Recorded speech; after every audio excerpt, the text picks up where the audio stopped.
Convido você a abrir a sua Bíblia no livro de Romanos, capítulo 12.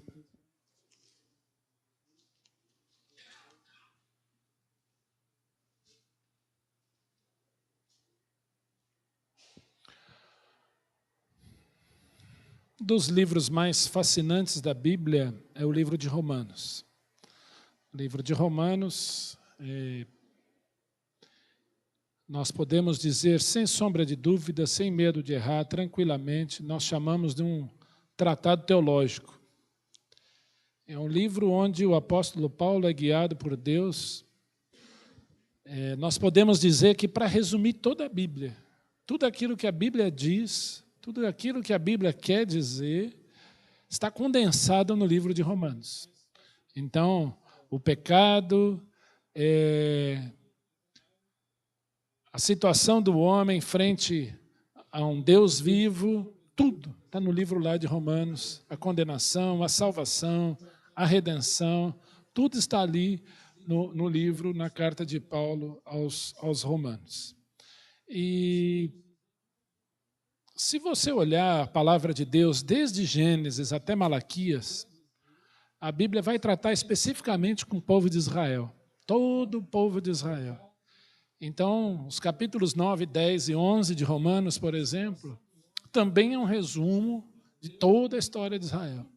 E o capítulo 11 de Romanos termina, e aí vai servir de base para os dois versículos que nós vamos ler, que é Romanos 12, 1 e 2, mas é como se o apóstolo Paulo tivesse um êxtase, uma alegria de tudo que ele escreveu até aqui, de tudo que ele fala sobre Israel, de tudo que ele fala sobre o homem, sobre a salvação eterna em Jesus, sobre o que Jesus fez. E aí ele vai dizer no versículo 33 o seguinte: ó profundidade da riqueza, tanto da sabedoria como do conhecimento de Deus! Quão insondáveis são os seus juízos e quão inescrutáveis os seus caminhos! Quem, pois, conheceu a mente do Senhor, ou quem foi o seu conselheiro, ou quem primeiro lhe deu a ele para que ele venha a ser restituído? Porque dele, por meio dele, para ele são todas as coisas. A ele, pois, a glória eternamente. Amém. A nossa preocupação quando nós lemos esses 3 versículos, e esses 3 versículos não podem ser ignorados de todo o contexto do livro de Romanos, mas aqui fazendo uma aplicação, uma pergunta para nós é assim: você se importa mais com o que você pensa ou com o que Deus pensa? Essa é a primeira pergunta. Eu estou preocupado com o que eu penso, com o que eu acho, ou com o que Deus acha? Eu estou preocupado com o que eu acho ao meu respeito, ou com o que Deus acha ao meu respeito? A minha preocupação é: aquilo que eu acho é correto, aquilo que eu acho é verdadeiro, ou aquilo que Deus acha é verdadeiro? Porque nós lemos assim: quão insondáveis são os seus juízos. Lá em Isaías 55, o Senhor vai dizer o seguinte: os meus pensamentos são mais altos do que os vossos pensamentos, assim como os céus são mais altos do que a terra. Então, os pensamentos do Senhor são insondáveis. Se o Senhor diz para você: meu filho, minha filha, vai por aqui, faz assim, eu quero dizer para você: faz assim, porque o Senhor está dizendo. Entende? É muito importante eu entender que aquilo que agrada ao Senhor é aquilo que Ele quer. Nós vamos falar hoje, na aula de escola dominical, sobre adoração, sobre louvor e sobre adoração. Qual a diferença de louvor, qual a diferença de adoração? O que é o quê? Muita gente confunde os termos. E muita gente acha que é possível adorar sem louvar e louvar sem adorar. Será que as coisas andam juntas? Mas para eu pensar essa manhã, o que Deus acha ao meu respeito? O pensamento de Deus, quando Ele revela para mim, quando Ele diz para você: filho, faça isso, é melhor assim, o conselho do Senhor, é porque o Senhor nunca precisou de conselheiro. Nós precisamos de conselho. Aliás, a Bíblia diz: instruí-vos e aconselhai-vos mutuamente em toda sabedoria. Tem crente querendo viver fora do corpo, porque acha que não precisa de conselho. E nós precisamos de conselho mútuo. Nós precisamos uns dos outros. Mas, acima de tudo, eu preciso do conselho de Deus, porque Ele, por excelência, Isaías 9,6, é conselheiro.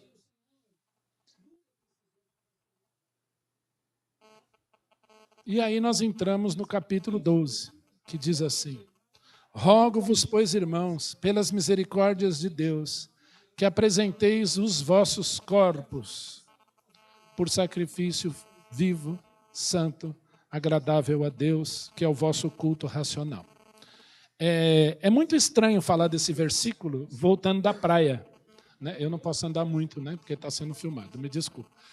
É muito estranho ler esse versículo voltando da praia, porque passeava eu uma noite lá com a minha esposa, a gente vê umas cenas que nós achamos até engraçado, né?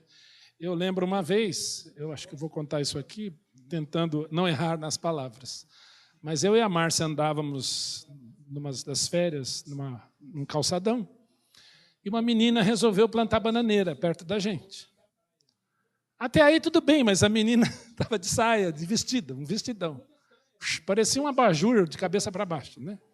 Nós demos muita risada daquela cena, e eu lembro das amigas também rindo daquela menina. Ela devia ter uns 14, 15 anos. E é interessante quando você lê esse versículo, né? Apresenteis os vossos corpos. Nessa época de verão, a gente vê muita gente apresentando o corpo, mas não é a Deus. É para o próximo, para ser visto, para ser contemplado. E assim a gente poderia falar bastante sobre isso. Mas a Bíblia está dizendo aí para nós, olha, se Deus não precisa de conselheiro, se Ele é Senhor, se Ele é Deus, que o seu conhecimento, a sua sabedoria é profundamente rica e insondável, se Ele sabe o que é melhor para mim, resta uma coisa para eu fazer. Olha aí. Rogo-vos, pois, irmãos, pelas misericórdias de Deus, que apresenteis os vossos corpos por sacrifício morto. É isso? A única pessoa que entregou seu corpo à morte foi Cristo, para que você tivesse vida. E Cristo se apresentou como sacrifício vivo a Deus para perder a vida, para que você tivesse vida e pudesse fazer isso aqui. Então, apresente o seu corpo ao Senhor. Qual é a tua energia? Qual é a tua energia? Qual é a tua força? Onde você gosta de empregar força? Onde você gosta de empregar sua energia? Onde você gosta de empregar a sua disposição, a tua juventude, a sua vontade? A Bíblia está dizendo que tem um lugar. Apresenteis os vossos corpos por sacrifício vivo, em primeiro lugar. Segundo lugar, santo e agradável. Terceiro lugar, a Deus. Sacrifício vivo, santo e agradável a Deus. É isso que o Senhor está dizendo para você. Apresente-se a Ele, que é o vosso culto racional. O que é culto? Quando nós nos reunimos hoje à noite, nos reuniremos hoje à noite, será um culto? Sim, um culto como igreja. Mas culto também é estilo de vida, ele é diário. A Bíblia diz que quando eu apresento o meu corpo para Deus, como sacrifício vivo, isto é culto. Eu estou cultuando ao meu Deus. Ou seja, eu estou, adiantando um pouquinho a minha aula, eu estou adorando o meu Deus. Isto é adoração também, que é o vosso culto racional. E não vos conformeis com este século. Não se amolde a este século. Hoje à noite nós falaremos sobre a identidade do crente. Houve aí um atentado a um jornal francês por conta de alguns cartoons, algumas caricaturas, algumas charges que fizeram ali, e isso fez com que grupos radicais matassem uma série de cartunistas aí, e isso foi colocado na mídia. E aí você vê, então, algumas pessoas, você verifica, né, algumas pessoas solidárias a essa causa, e coloca lá em francês, Je suis Charlie, que quer dizer, eu sou o Charlie. Né? Mas quando, rapidamente nas minhas férias, eu pude dar uma olhada, o que eles faziam ali, o que eles escreviam, não era só contra muçulmanos, mas também contra cristãos, contra judeus, e beirando a blasfêmia. E, em alguns casos, até blasfêmia. Tem um aqui que, se eu pudesse colocar aqui sobre o que eles falaram sobre a Trindade, é blasfêmia. A diferença é que o crente tem uma arma, não é pegar um míssil, pegar uma bomba e jogar lá, mas a arma da pregação do Evangelho. A arma da defesa da fé do Evangelho através da palavra, através da vivência cristã. Porque enquanto nós estamos aqui, muitos até evangélicos escrevendo Je suis Charlie, sem conhecimento de causa, porque se conhecesse talvez não diria, não escreveria isso, ou não se identificaria com isso. Cristãos na África estão morrendo hoje. Uma igreja da Assembleia de Deus, se eu não me engano, na Nigéria, foi incendiada ontem. Então a Bíblia diz, não se conforme com esse século. Não se conforme com esse século, não se amolde a ele, mas transformai-vos pela renovação da vossa mente. Apesar de toda a mudança do mundo, apesar de tudo isso que vem acontecendo, Jesus Cristo de Nazaré não mudou. Jesus não mudou. Presta atenção, eu vou repetir. Jesus Cristo não mudou. Ele é um Deus de milagres no passado, ele é um Deus de milagres hoje. Ele é um Deus justo lá atrás, ele é um Deus justo hoje. Ele é um Deus amoroso, gracioso lá atrás, ele é um Deus amoroso, gracioso hoje. Ele é um Deus que diz para você, olha, é assim. E ele continua dizendo, é assim. Jesus Cristo não mudou. Preste atenção nisso. Transformai-vos pela renovação da vossa mente em Cristo, para que experimenteis qual seja a boa e perfeita, agradável vontade de Deus. Boa, agradável e perfeita vontade de Deus. Culto significa, Senhor, o meu corpo está aqui, a minha vida está aqui, tudo que eu tenho está aqui. Nós cantamos isso aqui agora. Não combinei com o Kate. Está aqui.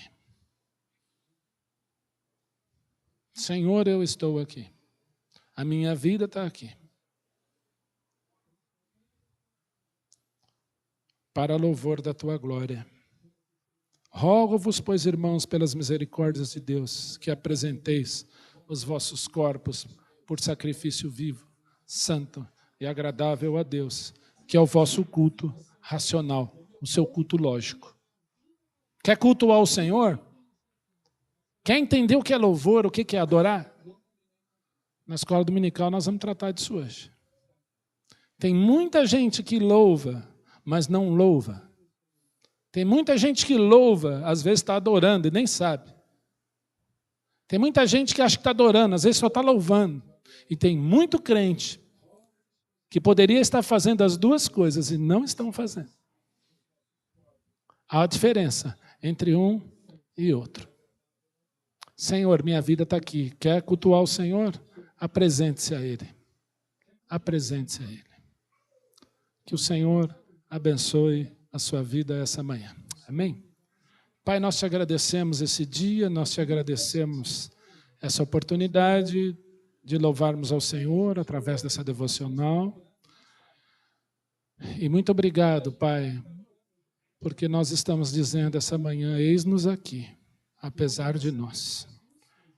Te louvamos, te agradecemos, oramos com gratidão por esse momento no nome querido de nosso amado Senhor, Salvador, Jesus Cristo. Amém?